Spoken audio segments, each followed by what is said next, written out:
Our students learn Spanish and English, achieving academic proficiency in all subjects in both languages as they develop critical and creative thinking skills. As you can see on these images, represents the park where the students come every morning, acknowledge the directions, singing and playing their drum and conch. Then they go back to their classroom and sit down in what we call the tlactocan. It's the Nahuatl word that defines the community circle where they talk. Each of the students going taking turn to take the word and acknowledge their presence in the circle and start to build themselves as a community. Raíces creates an environment where students and parents are valued as participants in the construction of knowledge and the creation of learning community that promotes high academic performance. In our school, we welcome all nationalities, all cultures, all backgrounds. Indigenous teaching methods apply to everybody, and it's the way to understand the relationship with one another and the relationship with nature to benefit everyone, whether they claim their Indigenous heritage or are learning about it. So we don't only accept Indigenous folks that are around town, but we accept and we encourage that everyone comes and learns with us about what we have in this rich community.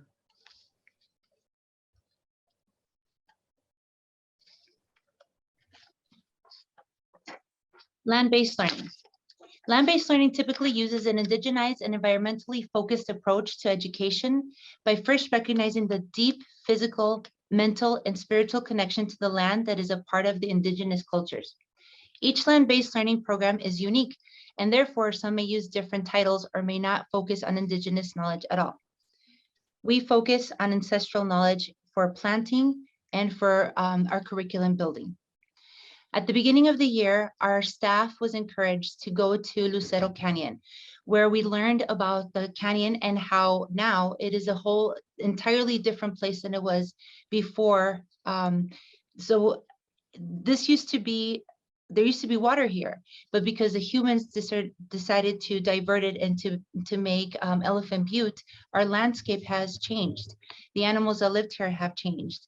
The plants have changed, what we eat, and from being a grassland, we've become a desert. And this is really important for our educators to know this, and so our students understand where we are in time and space and place, and how we have become a different time and a different, just a different land. And this is really important. And these are some of our educators that went and some of the children that joined in this trip at the beginning of the year. The Mesoamerican indigenous ways of learning. And we picked this part we call Mesoamerican indigenous. We live in this area where we call Yuto Aztec area. It comes from central of Mexico, or even starting Nicaragua up to northern the United States as well. And we are embracing that culture in a way where we're using only the main concepts of native indigenous teachings, regardless the background of our population. Even here in starting with our school, the name of our school is in itself, it's Xinachtli. As Xinachtli, that word is a Nahuatl word that describe the moment when a seed germinates, reaching its bursting and in between point when it's not longer a seed, but still not a plant. That's how our little ones, we consider the Xinachtli. As you can see here, is a metaphor, a beautiful metaphor of how the kindergarten is growing corn and learning la magia de maíz, the magic of using corn, starting with popcorn, blue corn meal. They did tamales, and I mean they're learning a lot on when we talk about corn. And in the Mesoamerican philosophy, like you said, philosophy, the Xinachtli is the name of a curriculum that one of our co-founders, Mr. Carlos Aceves, developed alongside with other teachers that were looking for innovation in the classroom, bringing culture and language to embrace identity, to become more clear where we come from as people of this land, as Mexicans, not considered as foreign people, like immigrants or outsiders, but because we want to acknowledge where we are and going back to our ancestral knowledge. That's how Xinastli project enrich in many ways and enhance student learnings. That's how they started to put into the pedagogical tools and embedded into the Common Core those concepts starting as an innovative and enrichment program, and goes up to now develop. We were able to put together an entire school working and having all these as part of the foundation of our school of Raíces as a model right now. In this picture, we can see the children learning the numbers in Spanish. They're learning the Mayan way of counting. It's a base 20, and they're learning how to spell it, what the symbol is, and then what the symbol is with the Mayan numbers. We also have Tiawis here. As Indigenous educators, we have to recognize the child as a whole. So we're not only looking into academics. Academics are of course super important, but that's not what makes the whole child. So we want to make sure that we recognize the child, even if they're not number one in spelling or they're not number one in math, but we want to recognize the fact that they're respectful, that they have awareness of their environment, that they have initiative to create or to clean up or to plant or to not step on our little itty bitty plants that we have outside, that they're encouraging to their compañeros, to their friends here at school, and that they have a sense of serenity. So at school, we start the morning with our morning salutes, and then about 1 o'clock, we have we play, Lucia actually plays El Atecocoli, which is the concha. And when she plays that 3 times, the entire school stops and we meditate. We stop, we don't talk, we turn the lights off. The kids can choose to lay on the ground or just put their heads down. And for 2 minutes, we meditate throughout the day. And it's incredible to hear how that just helps them realign themselves and continue the day studying or reading or just going on. The silence that's heard, which is kind of a, you hear silence. The school is completely silent, and they're really respectful of this. And so back to the tiawis, when the kids get this tiawi, they get it for showing any of these initiatives. And if you see the names that are on there spell raíces, right? So if you look at the going down, the respect, awareness, initiative, community, encouragement, and serenity, that they both spell raíces, and that's what it's like to be a part of our school. And raíces means roots. So the roots of knowledge, raíces del saber, and we really want to make sure the teachers get these too. So we want to make sure that we acknowledge everyone for a human being as a whole. And the word tiawi means adelante, like move forward, let's go ahead, let's go. And it's a way to incentive applying the values here in the school by the whole community, including staff and maybe sometimes parents.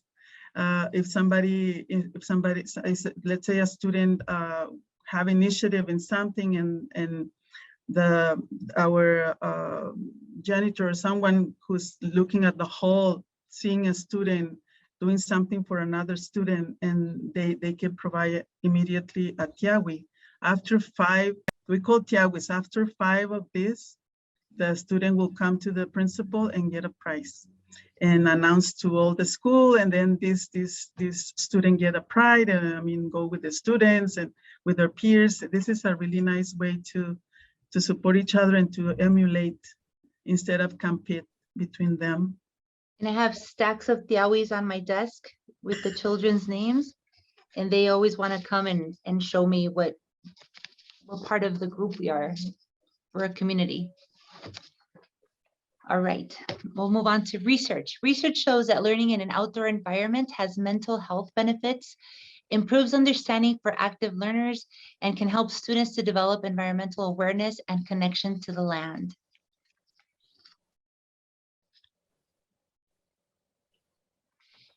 This is Luis, and he shows our kiddos how to eat healthy. He shows them the plants that grow here in our land. He shows them how to cook with it. And the picture to the right, you can see them, they're making tortillas with corn that they harvested, and they are learning how to be nutrition, how the nutrition is getting better with Luis. He's a volunteer with AmeriCorps, and he helps us throughout the day with any food related activity that we have during school and in the after school program. So it's really great to see a male teacher that is interested in all aspects of the children, as well as their nutrition and how we can use the land and respect the land so that we continue having this relationship.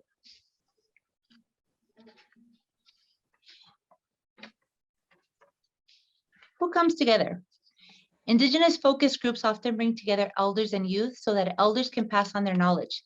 This can include teaching about ceremonies, traditional medicines, the history of land, and how to be good stewards of the land. Acknowledge your own precious human being and how to speak traditional language, among other activities. This is a time when we have the opportunity to interact with not just the little ones in kindergarten, but also with the elders of the community. And this has been really important for our school, and actually one of the ways that our school was started. This is an image where Carlos, our co-founder, come to each classroom every day, visit the students, but also sometimes he or any other teacher or anybody who wants to bring an elder from the community to share something in the classroom for a half hour is considered like an enrichment time or special time to bring some knowledge that the students can get. Here we have some of our elders locally. Some of them are parents. Like this, like we have at the end of on your right side are a family. That's one of our students, third grade, and then the mom and the grandma from Chiricahua Nation. And then we have from Diné community. We have from Piro Manso tribe, Piro Manso Tigua. And our Dr. Pipion at NMSU, who is one of our elders who are always supporting us in presentations and providing also knowledge from his pueblo up the north. So what else do we teach? Our school uses culturally relevant methods of teaching as well as all the New Mexico required standards and benchmarks. We teach math, history, art, and science. Ultimately, Indigenous-led land-based learning can re-engage Indigenous youth in their own education, build community connectedness, and revitalize Indigenous languages and practices, which is what's happening here. We have our Piro Manso tribes that are coming together to be recognized and to revitalize their language. We also have a few of our staff that are from the Tortugas, from here locally, and they're able to bring their culture and their language and their traditions to the school. But we're doing this in a way where it's very relevant. We're doing math outside. It's very interconnected. We're doing science outside. We're doing social studies. Not just sitting in a traditional way where we sit in front of a book and learn it and memorize it, but really living it. The conversations with the community started since the very beginning, before the school was open, because we definitely, the founders believe on this community grassroots process to bring education to our community. Originally, the project was just considered as an enrichment program. We were exploring together, like started as 12 people, started discussions. Either we go outside of Las Cruces, where should we go? Is this going to be like an enrichment program into any school district that wants to learn about this project? But then when we got invitation during my Kellogg Fellow opportunity, I got this invitation to go with the NACA Inspired Schools Network. The NACA Native American Community Academy is a charter school in Las Cruces that They started as us, something similar, same conversations about bringing our students that were losing their culture and language in the city, like in Albuquerque, where they are out of their pueblos. That's something similar happens with our students from Mexico that not only came from first generation, but those who are already here. They're three, fourth generation, and they're losing their language. They lose their culture. Our parents, our grandparents were forced, even in Mexico, we lost our roots. We don't know it exactly. So when we start to have those conversations and say, wait a minute, there's a room to heal and understand, that's why we are getting behind in our families. And then having these conversations similar to NACA or these projects, they started to learn after they bring language and culture into the classroom. They were able to succeed and bring families involved and bring the price of who we are, the pride of a student, instead of be ashamed of who they were. They decided to expand into more schools and invite people to invite initiatives that would like to engage into this vision, bringing culture and language, indigenous values. When we say indigenous values, it's not, we're not, well, and I'm learning that it's not about deny the identity of every other that don't claim their indigenous background. It's more like a natural way of life, in our life, how we are in relationship with each other, but also with nature. And that's how students, regardless their background, we have students that have background from, for instance, heritage from France or from Japan. So it's kind of reached definitely international. And the purpose of these connections that we started, our co-founders had developed this beautiful vision. And now we're in a second stage of this process, bringing the community school strategy together. Now we're in the third year of operations, and even our school in itself, when we started the vision, it was conceived as a community school already. But then the state now, after the Yassi Martinez and all these other conversations that are happening in our community, there's a movement of community schools, and we are part, ICES is part of this movement. And we're heading away that, because that's how we conceive this school anyhow. And we love this idea because we always, also when I was in Success Partnership, when we were working initially, we know that educating a child is not only for parents, but it's for the entire community, right? How we come collectively, and this is kind of some images that I would want to share with you, how we were able to bring our partners from different sectors, and also community members, elected officials, parents, staff. I will say from NMSU, faculty members from all over. We're really blessed on this. Now, I would like, just before this, why Nahuatl? There's another piece of song that I think is good for you to hear what the students are learning in English, Spanish, and Nahuatl to sing, and it's just to honor nature. Tehuicahuiolame, teotatzinilhuicamina. Tehuicahuiolame, teotatzinilhuicamina. Tlazo camati teotiagui, tlazo camati huelmiac, tlazo camati teotiagui, tlazo camati huelmiac. I'm singing with all my heart, the sky is already crying. I'm singing with all my heart, the sky is already crying. Tlazo kamati tiotiagui, tlazo kamati huelmiak, tlazo kamati tiotiagui, tlazo kamati huelmiak. And then in Spanish, but we're running in time. Oh, it looks like we have Oh, 13 more we- minutes. Yeah, do you want to talk about why Nahuatl in our school? Yes. So why Nahuatl? Why did we choose that language to open up our school with that? The importance of multilingualism. Learning different languages at an early age enhances the child's brain. It creates new neural pathways that will stick with the child for their life, for the rest of their life.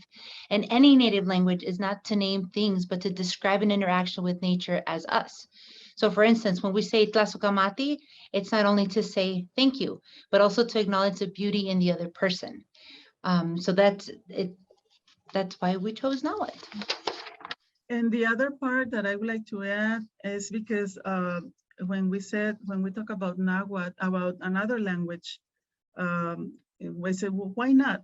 Could be Chinese, could be another, Dene, whatever not language. So, but the purpose, the why Nahuatl is because the foundation of the curriculum is based on the Mesoamerican concepts, indigenous knowledge, and to learn a culture, we need to learn the language. If we want to learn Chinese culture, we need to learn how do you say things, right? And then that's how all the natural languages in all over the world, the native languages not describe the objects, but it's more like the relationship between persons, the nature, and universe. Is more like that. So it's deep. That's why we need to learn Nahuatl in a way. And maybe the students will, we are not, it's an enrichment language, not to promise that they will learn how to interact with someone who speak only Nahuatl. There's some places like in California, there's entire communities that they do not even speak Spanish. They immigrate, they are indigenous that come to this part. But yet Nahuatl is more Uto Aztec language that covers other parts. And here is, I think Ms. Julia have more information about this. I'm sorry. Okay.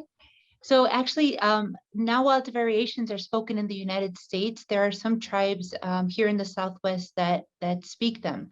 Nahuatl is a family of the Uto-Aztecan languages found almost entirely in the Western United States and Mexico.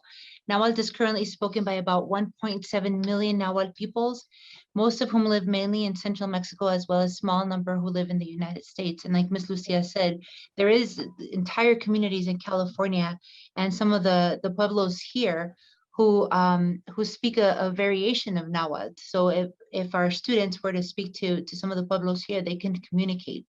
So it's really interesting. And I mean, anything that you learn and you just, the more you know, and this is one of those.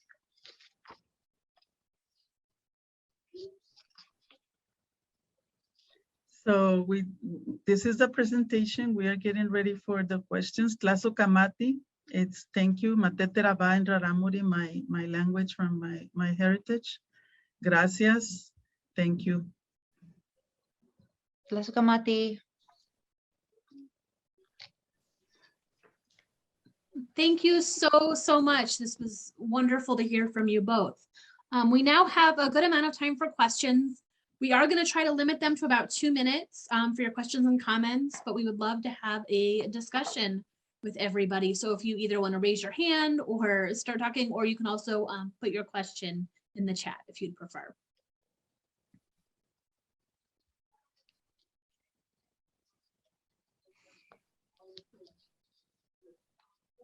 I was going to just make a little comment. My computer's been acting weird, so I can't use my camera because it keeps going on and off. But I do have a couple of members that have participated over at Raíces, and I have to say that they learn just as much as I think the kids are learning. I absolutely love to hear them just, you know, the stuff that they hearing from the kids, and a lot of them come back like, oh, I didn't know this school was here. I didn't know this school, you know, that schools are teaching in a different way. And public schools are amazing. I'm a public school kid, but I have to say that the charter schools just give that special that specialty to learning. I absolutely love that we make the connection of learning outside and different things that are more hands-on. So I just wanted to give praise to the school and to the teachers and the staff that are there. I love the presentation and the songs, but I do have to say that I think my members learn just as much as the kids that are there. So thank you for allowing my members to be there, because I absolutely love that they get to participate with you guys. Thank you, Stephanie. And our school is a lot of it what it is because of your members. Your members are very flexible and they're willing to learn, and it makes a difference having them. So thank you. Miss Sylvia? You're muted. This is a lovely presentation. I really want to thank you for it. I'm really curious if you could kind of give me some examples so I can understand when you talk about doing your education outdoors and like learning math. What does that look like for somebody who doesn't really, who can't picture that, like how to, like not going on a school board and doing your multiplication tables, and like we're so used to the traditional way of learning these core subjects. So I'm really interested to hear like maybe what one of the lessons for outdoor math looks like for your students.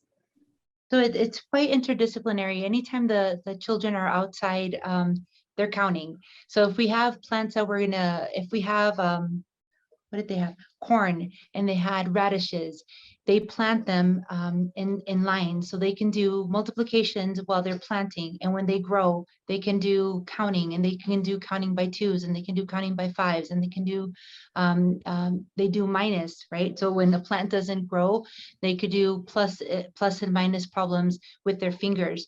Maestro Carlos, who's a kindergarten teacher and who's one of the founders, he does math with his fingers, and the kids learn to do really quick math by using their bodies and by using visuals. So that would be an example of some of the math that's going on a daily basis here when we're outside with nature.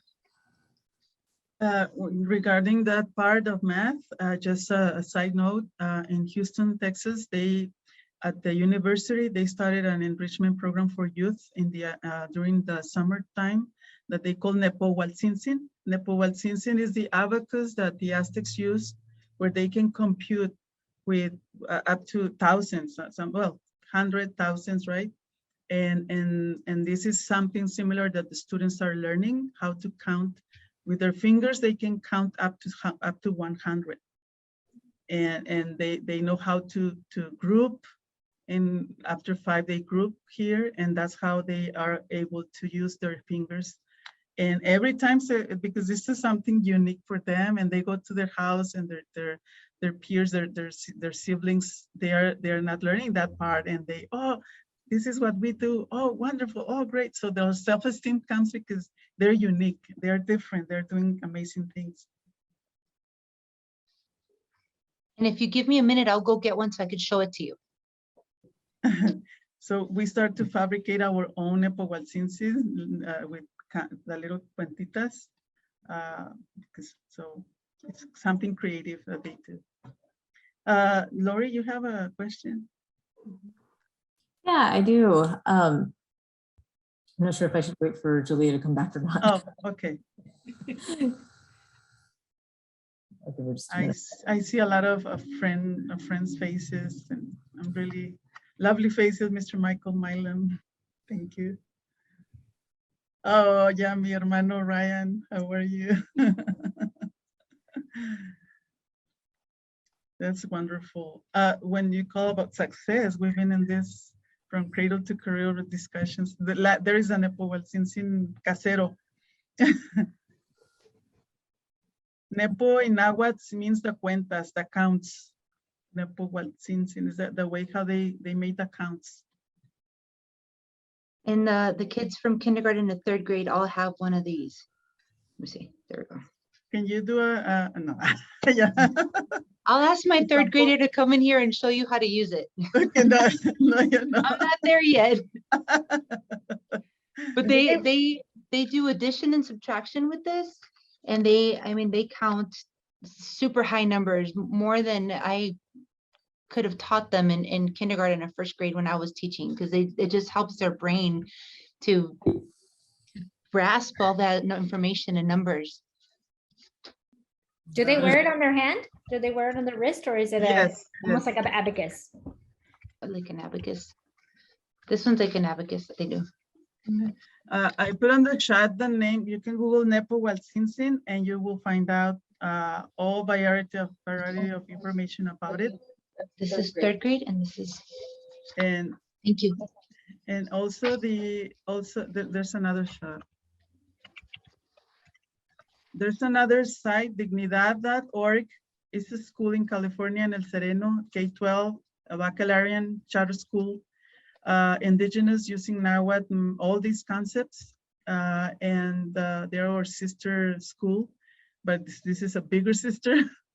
And they're the same like Raíces mostly, right? But they are more ahead after 15 years of struggling and resisting, because it's a more politically resistant, this kind of school, because we're talking about empowering the more than 60% of Doña Ana population in Mexico that are Mexicanos, and they not even know.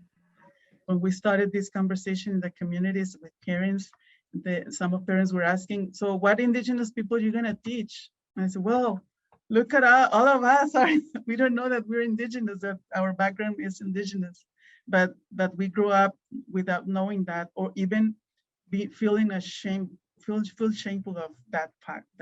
So yeah, we're breaking that shame. That's really amazing. One of the questions I had for you all is just, you know, Raíces is so unique.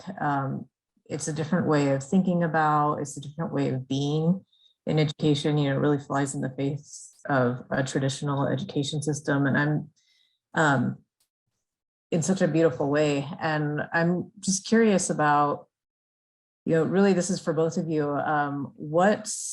I'm curious about just lessons learned along the way, because, you know, everything from conception of the idea to dealing with, like, say, the State Public Education Commission to implementing, you know, and getting things going. I'm just curious about, you know, what's been most surprising? What have been some of the best things? What have been some of the hardest things that you all have dealt with? That's a good question. Ms. Lucia, she's been here a little bit longer. I think as a new leader at the school and new to leadership here, the school is not resistant to learning the language. So I've been in bilingual education all my life. That's all I've taught. And so there's always been this pushback, and that's been one of my surprises, my very happy surprise that I had coming here, is that the folks here want to learn about the languages. They want to learn about the traditions. They want to learn about the culture. So that's been the easy part. I think that perhaps teachers might find a little, not all of them, but to get, if any of you are educators, you know that there's, you know, at a certain point in our careers, we were told, this is what you have to teach. This is how many minutes you have to teach. This is what you're going to do. And to have the liberty to not do that, I think that has been a little bit difficult. Also coming out of the pandemic has been quite difficult as a new school. They didn't have that interaction with the founders and with the knowledgeable founders, right? So like Carlos Aceves is one of the I mean, he has all this knowledge that he had to share with them, with the teachers and the staff, but they weren't here. So everybody was kind of, you know, on survival mode. Let's teach the kids what we can as fast as we can. We hope the kids show up. And so now we're kind of making up for that. So we're making up, but it's so beautiful. We had our staff meeting today, and when the very first day when I got here, that was one of the questions that I asked, what do you want to learn? And they were all on board. We want to learn about Sinachli. We want to learn about it and how to implement it. And then that liberty to, okay, you can implement that math lesson outside, or you could do it indoors. Like having that is perhaps for some educators a little bit difficult. But that's the beauty of the charter school, that you get to make those decisions as an educator, and you don't have to be prescribed every single minute on what to do. The difference that, hi Jane, and Jane also knows our story. She wrote part of that story on paper. We worked together a lot. Thank you, Jane. The thing is, part of this situation is the assumptions. There's a lot of assumptions and a lot of fear.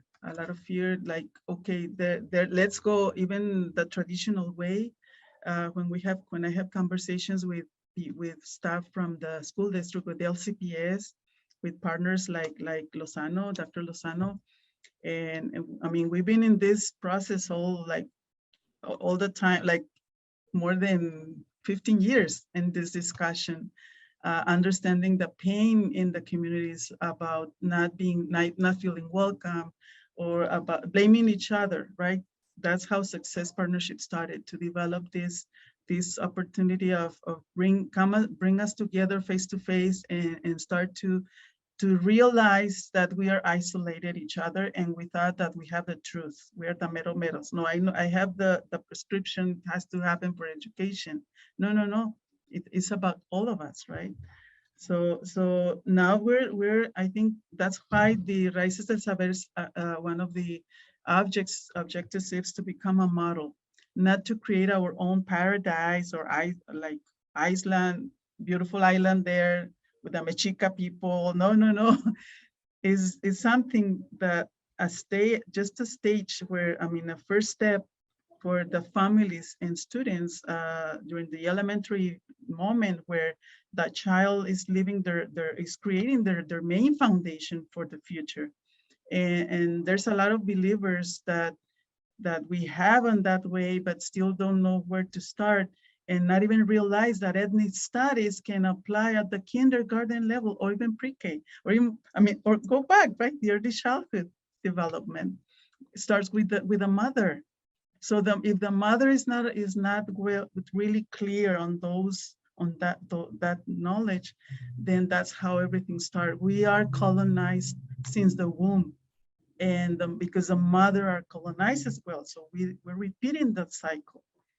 And then with that fear, like for instance, when in conversations with Dr. Lozano, I'd say, okay, why the parent has really feared or why they're not enrolling into bilingual programs in LCPS. And that's why we have to close those programs, and then go back to the cycle. And there's no bilingual students, there are no bilingual teachers that will be here to develop that vision. So having those conversations that all of us are already here and there, we want to prove we want to make the case to the educational system that yes, we can do it. We need more resources, and that's how a charter school, if we are isolated, we will not succeed on this process, on this vision. We need all over the partners to help us with the after school program, to enrich, to help the students, to help the teachers to have 1/2 a day every week. I mean, every week. I mean, not only the districts, they don't provide that, but we can have some lectures, not because we have the funds from PED, but we have the resources from the community. That's how we're surviving on doing, and maybe going beyond. That's what we want.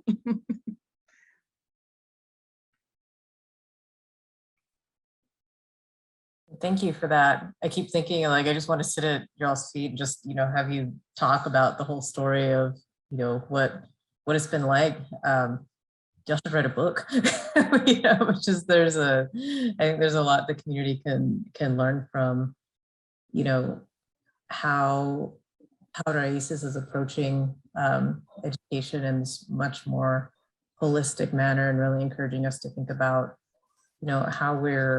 how we are colonized and how we form our identities, and a lot of these assumptions that we tend to not question. So thank you for that. And I see that Jane has a question or a comment. Well, I just wanted to say, as one of the founders and, being so intimately involved with this over the past 5 years, um, one of the things that has been so important for me is seeing what happens when a child very early on starts developing a very positive identity about themselves, feel very proud of who they are at this moment. Their culture is recognized as being valued and important and good. I think anybody who's been a very successful teacher knows that the first ingredient for children to really achieve is to feel confidence in themselves, believe in themselves. And with the Shanachli curriculum, this happens so quickly for the children. And this is something that the parents comment on, how happy they are that their kids feel so good about themselves. They're excited about what happens at school. They're excited when they come home, and they're teaching their parents what they're learning. That's a cycle that happens with the parent engagement. This is one of the actually the cornerstones of the sustainability of school, the enrollment, right? How do we retain the enrollment regardless COVID, regardless, no matter what. We don't have transportation, and no matter where we go, where the school is going, the parents are going. If we have just only a portable, then they want the content. That some of the parents manifest that already. But then they promote the school, and we not even start the enrollment, and then kindergartens are coming, or somebody call me and, oh, somebody told me about your school. But we're barely in the 3rd year of operation, and that's how the faith is really going, and hope that we are in a good track of really develop this model. When we talk about professional development of the curriculum in itself, the Shanachli is applicable to prenatal, to early childhood, to the academia at NMSU, the bachelor's degrees, the career, where the students, no matter what role they're having in society, those concepts are applicable. Ms. Summer? Yeah, I was wondering, something I'm curious about is like conflict. Like, do you guys have a lot of conflict? I'm talking about between students, and how do you handle that? Like, what sort of methods are in place to handle conflict between students?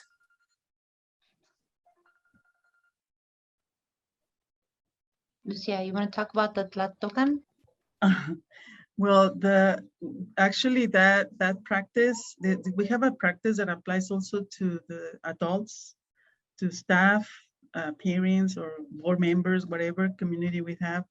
But the students start to, since the very beginning in the kindergarten or all grades, they have every morning, as you saw on the picture, where the students are sitting on the floor, and they start with their little token or a feather or something. They have the word, they start to talk. Well, we do this when there's a conflict, for instance, or something that is like a pattern that is happening, maybe bullying somebody or having a conversation with taking like misconception of something.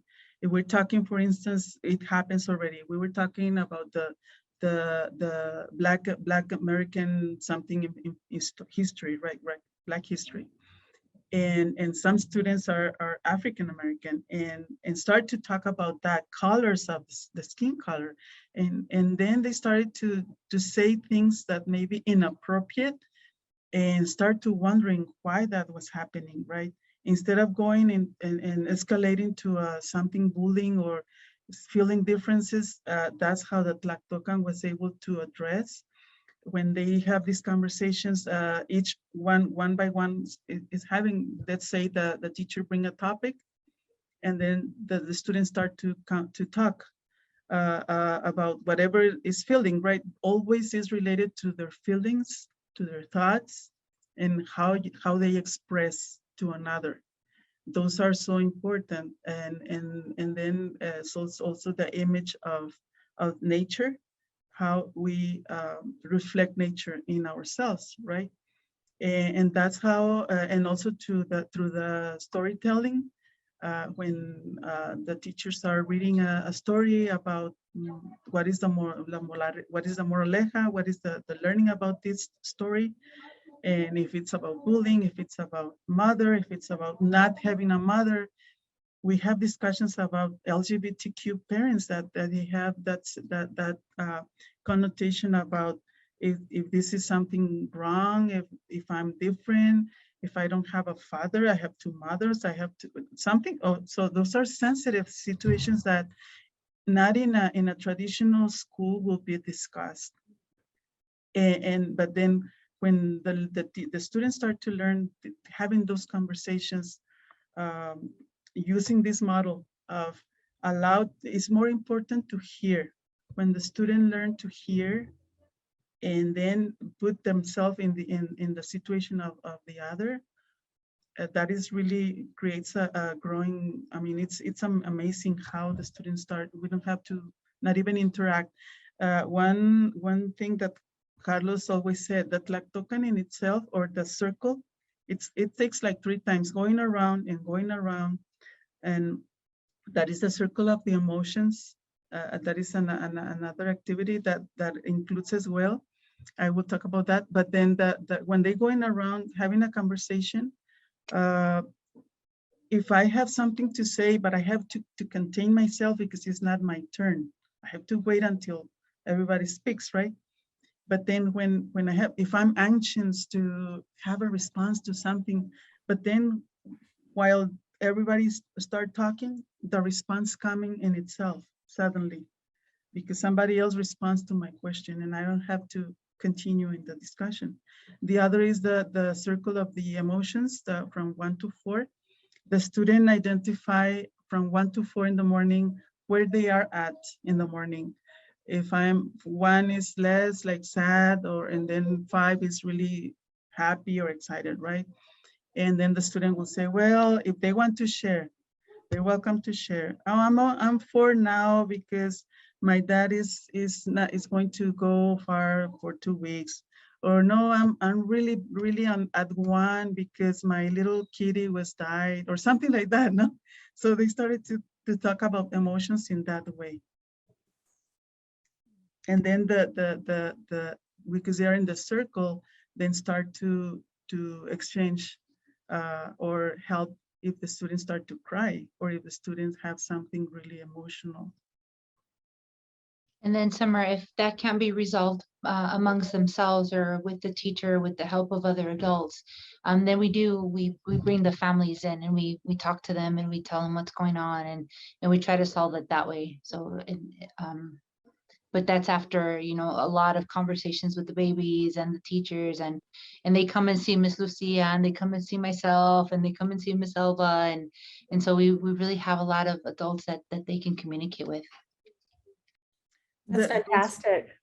Also, that way helps to the teacher to learn more about the student. Mhm. The story of the student is so important, and they don't know, if they don't have the space to do it, they will not articulate what they are feeling at that moment. And for instance, one of the students told me today, I feel that I'm bullied by so and so, and because this and because that, and then start to talk about boundaries, and another crying because she doesn't want to be my friend anymore. So those things that start to model since a very early age, Mhm. and not when the student is in 3rd, 4th grade, 5th grade, when things are really become a problem for them to solve. So it's a way. Mhm. Thank you for that. I'd like to ask more questions and hear you talk about it more, but we are at time. So I know we all appreciated you guys so much, and like Erica put in the chat earlier, you know, all the schools have so much to learn from you guys, and you're really doing a great job. So Oh, our next community learning session is going to be on February 12th from 1 to 2 p.m. And that's going to be with Tracy Bryan talking about recovering learning loss by integrating career connected learning. So that one, we'll be sending some information out on that in the coming week. So take a look at that. And let's see. Oh, should I put that link to register now for that? Do you guys want that now, or will you just look out for it later? What do you guys think? I think. You can go ahead and stick it in now if you have it ready. I know we'll send it out over email and put it on social media too, but. Yeah, I meant to have it queued up, but I didn't. So here I go. Well, we really want to thank our presenters today so much. Thank you for giving us your time and sharing your expertise. Big hand all around. Thank you so much. And thank all of you for giving us your time on a Friday. We hope everyone is staying well and healthy and that you all have a wonderful weekend. Thank you all. Gracias. And I put in the chat a couple of links for Raíces del Saber and the Tloquenahuaque YouTube channel. You will see actually the lessons, the 101 lesson of the Unepo Walsinsin as well. Oh, wonderful. Thank you so much. You're welcome. Have a great weekend. Thank you, everybody. Thank you so much.